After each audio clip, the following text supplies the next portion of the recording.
Hmm. Hi, puppy. Do not get on my notebook, kids.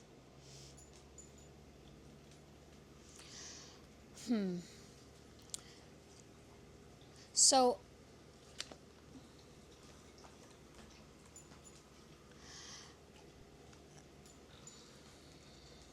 hi, sweetie. You guys are good. You're good where you are. So, my name is Shelby Page, and I have lived in New York City for 7 months now. And I wanted to have a check in about how my relationship is going. So, I just moved to New York City 7 months ago, and my relationship is doing great. I moved to New York City engaged. After being with my partner for 8.5 years. So I moved to New York City while I was engaged. I've been with my partner for 8.5 years, and this is an update on how I'm doing and where we are going. I feel great. I feel like New York City is a challenge. New York City is a challenge for us. Truly, the hardest part about New York City has been the abundance of it all. The thing about New York City that no one really tells you is that there is literally so much at your disposal that it makes people feel like a commodity. Like it makes everybody feel unimportant and simultaneously super important. Like everybody I've ever met here in New York City feels very self-important, feels like the center of the universe. And there's a certain level of like making you feel bad about yourself, right? Because when you are seeing people who have it all together, quote unquote, and are doing so much better than you, or at least they're fronting as they are, it puts this like fire under you to get your stuff going and to just like make and create and do stuff. And in that regards, I think that our output, mine and my fiance, our output has been tenfold since we moved to New York City from Atlanta, Georgia. When we were in Atlanta, we were so comfortable, we were so happy that we spent so much time in that comfort. I watched the entirety of Game of Thrones while I was in Atlanta, but in New York City, I don't have time for anything except creating. So it's definitely been challenging. It's also been challenging because there's just an abundance of people around, and they're like the most beautiful people you've ever seen in your life. Like, I walk down the street and I see someone that is like easily puts me to bed in the looks department. Like, thank goodness that I've been with my partner for so long that like our relationship is just so much deeper than just how you look, you know? Because I walk by literal emo baddies, like angels walking around Bushwick and Ridgewood 24/7, and it does tempt the relationship. Now, the good news about me and my partner is that we are ENM, so it doesn't really test our relationship simply because we don't feel trapped in our relationships by any means. And if there's a beautiful bartender, hi baby, if there's a beautiful bartender that wants my number because she wants to, get a drink with me, like that's fine. Like we aren't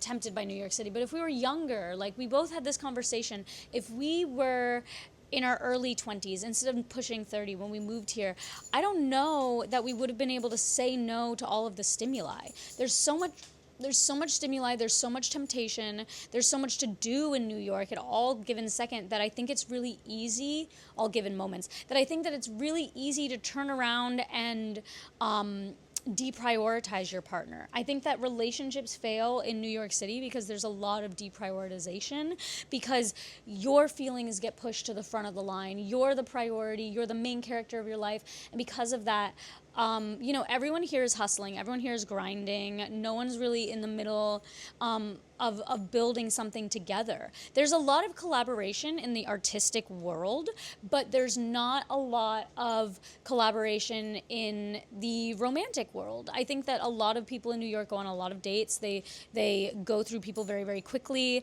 I had a spark with a bartender, and she lived in Astoria, and I live in Bushwick, so we pretty much are just never going to see each other. But also, like, I think that in Atlanta, like if I met a girl that was in Canton or something, I would have traveled to go see her a couple of times before we called it quits. But like simply before we even went from text message to date, we had already called it quits simply because of location. Like there's this certain level of like no nonsense that really affects the way that you view relationships, because it's like I hadn't felt a connection with somebody like her in a while. I hadn't felt a connection that felt very like instant and genuine and like meant to be, you know what I mean? And it was so crazy because I assumed that we would see each other, and we just really never did, simply because we couldn't get out of the texting phase. And it's not because of me. I got great riz. I'm really great at closing dates.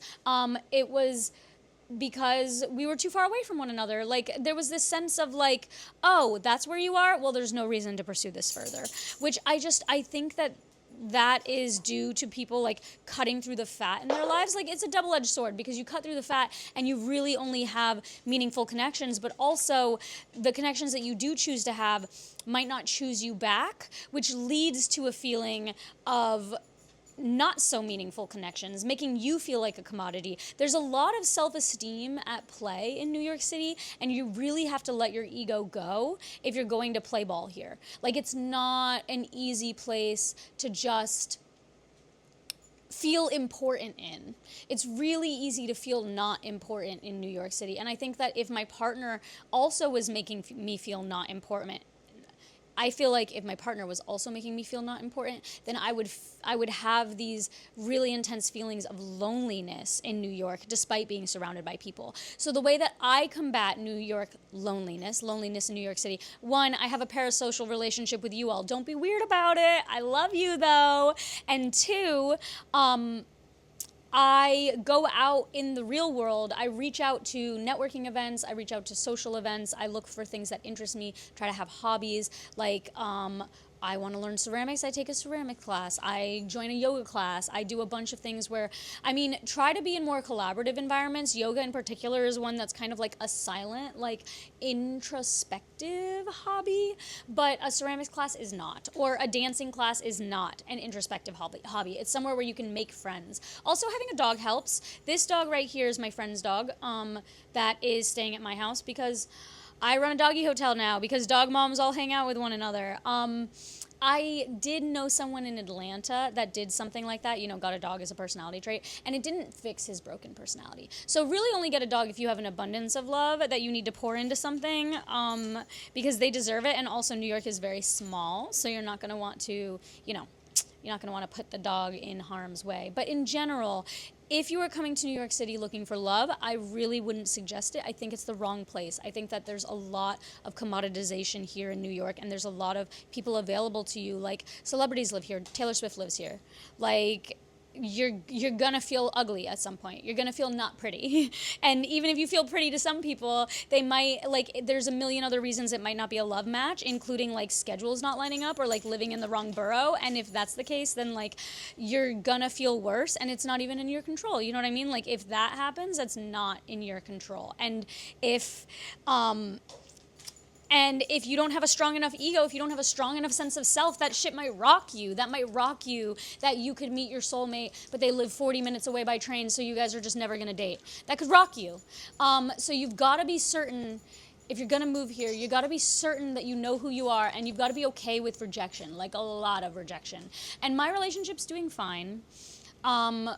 We're engaged, we're E&M, like I mentioned, so there's really not much at stake here. We're building in the same direction, which is really what it comes down to, I think, in order for us to, have that strong future. We want the same things. If I was desperate to leave New York City right now, and I was I just want to go to Oklahoma and get pregnant, we wouldn't work as a couple, because he wants to be here and move his career forward. So I also want the same things that he wants, which right now is New York City. I want to help people. I want to make a difference in this life, so I want to keep on talking until I do that. I'm a motivational speaker now that I'm here. I'm grinding things out, and that mutual grind is going to help. So the best advice I have for coming to New York City and combating loneliness is simply to 100% be yourself. Like, know what hobbies you enjoy and then find someone on that grind. And literally, please, for the love of God, do not take it personal, because like, you are pretty much a disposable napkin in a city that does enjoy recycling. So you're in the right place, but you're going to feel used a lot of the time. You know, and you're gonna find your place in the world, and you're gonna find someone who cherishes you, but she might turn you into collage art because you've joined her polycule. So it's just a beating. It's just a beating, and I love it. Like, I love how hard New York City is, and that's why I'm gonna stay. But for my 6-month check-in, I just want to say, like, it kicks your bum alum. It kicks your bum alum, and it's hard to make friends, and it's hard to make friends in any city. So at least I'm in New York, where I can walk somewhere and I don't have to drive, because driving scares me now. Bye.